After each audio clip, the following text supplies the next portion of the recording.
क्या आपको पता है कि यूएस ट्रेजरी का सबसे बड़ा फॉरेन बायर कौन है? जापान नंबर 1 कंट्री है फॉरेन बायर्स में से यूएस ट्रेजरी का होल्डिंग का। उसके बाद आता है चाइना का नंबर। तो ये दो कंट्रीज़ जो हैं हिस्टोरिकली यूएस ट्रेजरीज के सबसे बड़े फॉरेन बायर्स हैं। और हमने देखा है कि रिसेंटली वो नेट बायर से मूव होकर नेट सेलर की तरफ जा रहे हैं।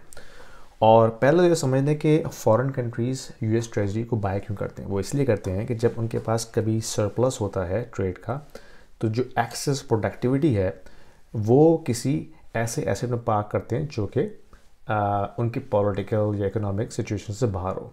तो या तो वो यूएस डॉलर बाय कर लेंगे, ठीक है। अब यूएस डॉलर बाय करेंगे तो वो रिजर्व में तो रह सकते हैं, but that is not giving them any return.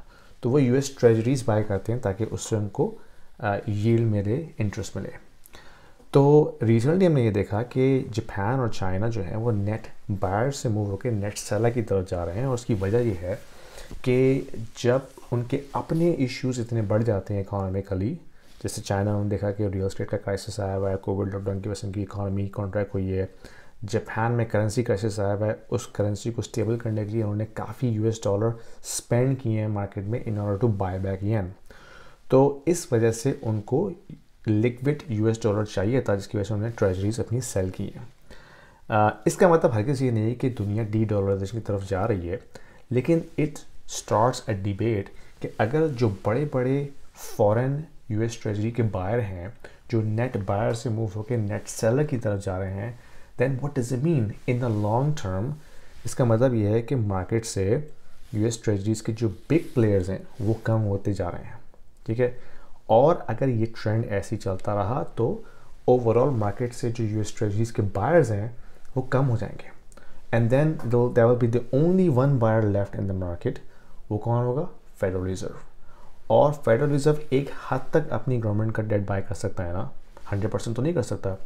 और अगर ऐसा कभी हो भी जाए तो that is a point of no return, जो कि हमने जापान में देखा है कि जो बैंक ऑफ जापान है it almost own 100% of its own government date.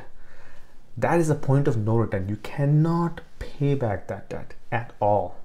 अगर ऐसी सिचुएशन आ जाए तो इससे हमें ये पता चलता है कि जो ग्लोबल मॉनेटरी सिस्टम है that is going towards an eternal collapse, ठीक है। वो कब होगा nobody knows, बट ये ऐसा ही नहीं चलता रहेगा। यानी कि जो सिचुएशन हम देख रहे हैं यूएस के अंदर, जापान में, इंग्लैंड में, फॉरेन ग्लोबल मार्केट के अंदर, that is painting a very doom picture. At one point this will all collapse. When?